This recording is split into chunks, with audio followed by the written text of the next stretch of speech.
PSA Awards ni Tots, issue sa mga Gemma fans. Creamline issues sunod-sunod. Best team di tinitigilan ng mga bashers. Isang maligayang araw sa lahat. Bago natin yan simulan na huwag mo muna kalimutan mag-like, share, subscribe at pakihit na notification bell para mag-update ka sa ating mga video. Isang issue na naman ang natanggap ng Creamline Post Smasher kung saan after sa issue nito sa asawa ni Goheng na si Rocco Nepomuceno ay siya namang sumulpot sa bago nitong issue laban kay Tots Carlos. Ito ay dahil sa mga fans ni Gemma Galanza. Saan ba nagugat ang issue nito? Ito ay dahilan sa nakuwang award ni Tots Carlos na ginawa mismo ng PSA as Miss Volleyball. Siya kasi ang pinili ng PSA upang gawaran ng prestiyosong awards as volleyball standout sa Pinas. Samantala, imbis na maging masaya mga fans ng Creamline, ay ginawan pa ito ng issue. Kung saan ay may mga nagpost patungkol sa mas karapat dapat raw si Gemma Galanza ang maging Miss Volleyball at hindi si Tots Carlos. Bukod nga raw sa magaling si Gemma Galanza ay maganda pa.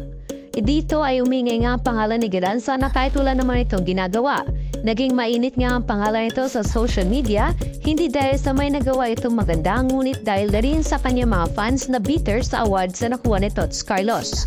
Kung si Gemma nga ay walang nasasabi at masaya lang sa kasamahan, ay siya namang ikinaingay at hatred ng kanyang mga fans.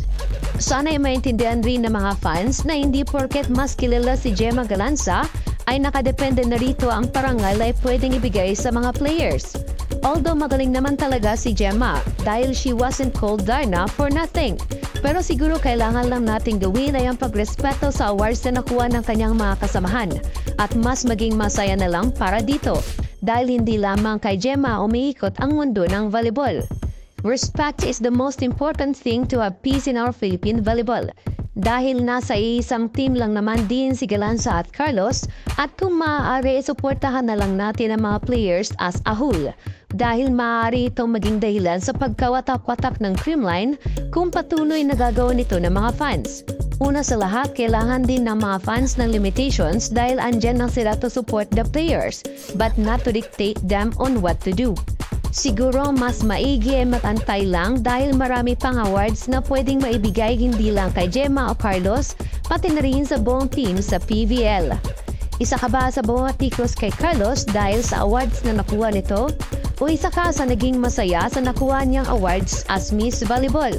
Kung fans ka ni Gemma Galanza, anong masasabi mo ukol sa isyong ito? Karapat dapat bang si Carlos ang umuwi ng awards as Miss Volleyball? I-comment mo na yan. Huwag mong kalimutan mag-like, share, subscribe at mag-leave ng comment. I-hit mo rin ang notification bell para may i-update ka sa ating mga video.